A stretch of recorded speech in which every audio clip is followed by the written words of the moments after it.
Okay, so here I am with my good friend of 30 plus years, Colm Rooney, who is a bass player in the band Mama Martin. So, Colm, when did you first start getting into playing bass guitars? Oh, when I was very young, probably around after 10 or 11, I loved the sound of the bottom tone of the sound of the bass. And I didn't know, I thought it was the car, I didn't know there was bass the car there till I came across. And uh, and a guy I know lived down the street, and he said to me, I did bump into him, he said, let's go to town. So we went to town, and I remember going to Cape Street, and it was a small little shop, the car shop, had all the car acoustic and bass, and it's called Goodwin. So I went in there. I think I was around 17. I remember I was around 17. I walk in, and all the car everywhere, and I've never seen it like it. I was like so close to it, instruments everywhere. And I just walked straight down, and I saw a lovely little black bass, and it was £110 back in the time. And I was working on my first job, got my first pay, and I think about 2 weeks later, I tried to go in and buy a bass for myself. And I went in and bought a bass. I have no clue how to play, how it works. I just want a bass for myself. I was so happy, and I brought it home, and I showed it to a friend of mine, and he said to me, "That is a lovely bass. When are you going to get an amp?" And I went, "An amp? Yeah, because that's electric. You need to plug into an amp." I thought, "Oh shit, I did not know." So I have to wait a few weeks to save up a few bob, and I went to that shop again, Goodwin, and I do you have a little bass amp? And it's around, it was a little bit cost more, it was around £180, I think it was. So I paid half, and they come back for another half, and I brought it home from Cape Street up to Tar Street to get the dark home back to Baldor, and then carry it. And the amplifier is only that small, the weight like a brick, like a ton of brick. It's so heavy, and I have to carry it home. And I think it was about Friday. I remember Friday before the weekend, carrying it home, and it was all the neighbours, some of the lads from the neighbours. The car that lived up the street. We have a drummer just round the corner, and your brother John, he was playing the keyboard. So funny enough, that weekend the car, his parents went away for the weekend, so you had the whole house for himself.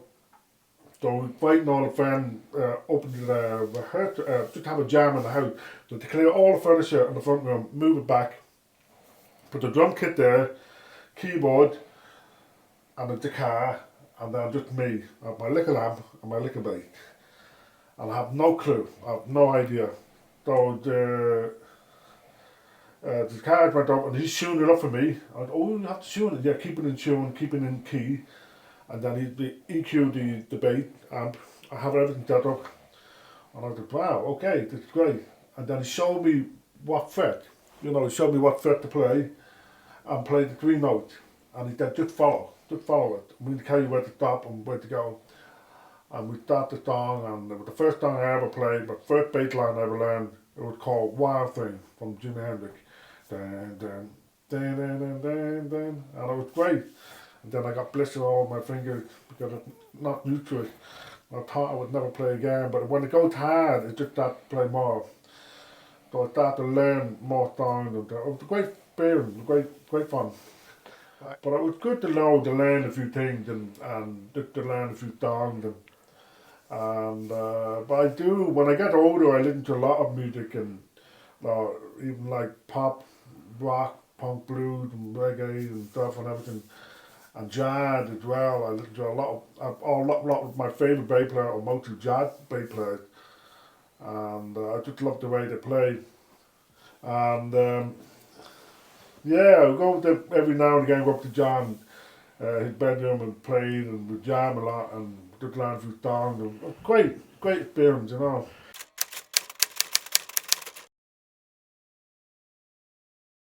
when I got more into the bass, I followed the bass players, like what I liked, who they are, and I like figure them out, and they'd be turned out to be a rock bass player. They come out to be a punk bass player, like I give example like John Deacon from Queen. I was a huge admirer, and I listened to the Stanley Clark, the jazz magician, the real solo artist, and it's actually fantastic. And Level 42, a pop music with the Tom Bates. And when the time when I was starting up learning my first bass, I was learning to play. I was telling the guy I was working at my first job. I was telling him about it. I was so proud of my first bass. I'm just really happy that I'm just still learning. And he recommended me to an Irish bass player called Phil Leonard, of the band called Ting Lizzy. And he convinced me that I should check him out. And I did. And I'm looking up, my cousin Sean had a tape of Ting Lizzy. And we will go to his house when and we do air the car. He'd pick up a tennis racket, I'd pick up a broomstick, and we do air the car, listen to the song, we're playing. Pretend we were actually really playing, and we really enjoyed it. It's very interesting to listen to, you know. So the more I got older and the more I play longer, I listen to a lot of different kind of bass player, like rock and, you know, punk and blues. And blues is very interesting to play, and jazz is just it's a lot of frills, but it's a lot of beautiful instruments and to listen to it. The foundation to enjoy it, and I play different type of band over the years, rock and punk, and we play a lot of the Ting Lizzy covers, Pearl Jam covers, Rolling Stones. It's a lot of music that's very interesting, and you learn a lot. But playing on stage was quite nervous, but it was quite a great experience. But I remember we started with a band who was actually from a local called The Fab, and with a few guys from Seagrange, and your brother John, who was the keyboard player as well, and we all joined it, the band. So we did that for a few while, and we did a few number of gigs, and it was a very great experience, you know. And then I moved on, I went to a different band. It was crappy sound, but it sound just get me going, and then I bought my very first Fender bass. It was a jazz bass, and it's a fretlet with no fret line. It's just a blank neck, and it's hard to try and keep in tune. But I've always loved the fretlets. But I didn't realise when I got into it, it's just really much trickier, much harder to play than playing the fret. Fret is just easy to play. You keep it in tune. For many years, I always stick with one bass, and and then I got a good job with good money, and I ended up buying more basses. It's just getting ridiculous. It's just that I discover adverts and done deals, and people were selling, you know, second hand, and I end up buying them, you know. And I had too many. Like I had about over 12 basses, and half of them are just sitting in the corner, covered in dust, doing nothing, because I don't really use them for the band I play, you know. But it's kind of wasted, you know. And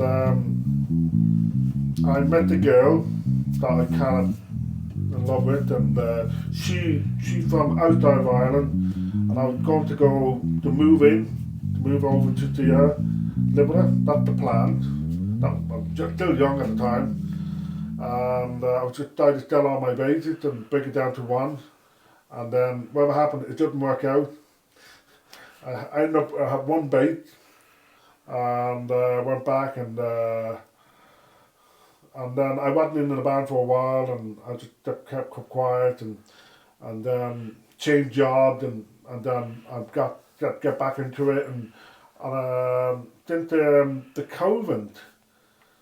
COVID after that, and I went back and got a real job, and then I ended up buying a few more basses. So I got a few popper bass that I start using them now.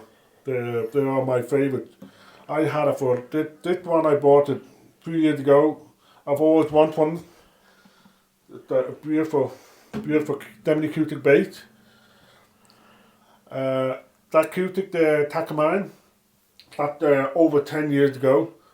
I think it's a lot more than 10 years, but 10 years old. Still going great. I did a few jobs on it, made into a frecklet, down like a double bass, you know. And this one here is a signal for Tony Butler from the Big Country. That's his signal bass. But I didn't buy them. This was a gift from a friend of mine called Niall. He gave me this one, and I just absolutely loved it. So I kept it.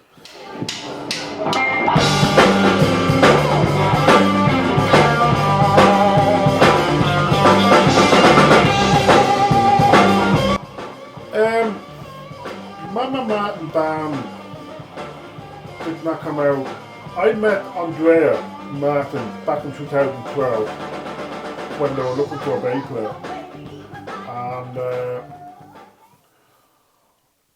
a guy I knew to play with on the other band before, his name is Gary, the drummer, excellent drummer, lovely fella. He recommended me, though, that I should come in to try out the band called the Lane Race, and that was back in the late 2012. And I joined the Lane Race, and it was the real soul music, it was the real modern soul music, and it's quite interesting bass lines and stuff, and I was enjoying it. It's something that it's different than the music I like, but I start to grow on me. I kind of like to go that way, try out something new. But that was that in 2012, and that was going on for maybe a year or two, and then the band was trying to go separate ways, and Andrea, myself, started to set up our own band with the other guy called Mark, and we kept that going for a year, and then we have a drummer, different drummer, and then we end up calling Mama Martin. Now, Mama Martin name came from the idea for our dear friend who passed away early this year, named Lockerton. Yeah, I think it was. And he's a lovely man. He nicknamed Andrea that name called Mama Martin because it sounded like a soul singer, blues singer, a black female singer, but she's white, you know. But so that's why they call her Mama Martin, and we started to use that name for the band, you know, call her Mama Martin. And that was we started that and used that name around late 2013 or 2014.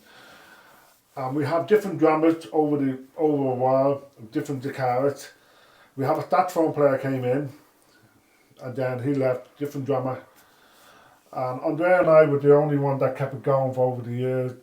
And then we got a guitar fan on board, who's still with us.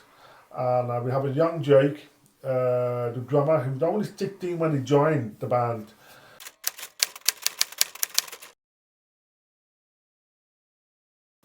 You know, it's not about passing and love it, you know. It's not about picking up the instrument and go, oh, I'm going to do that.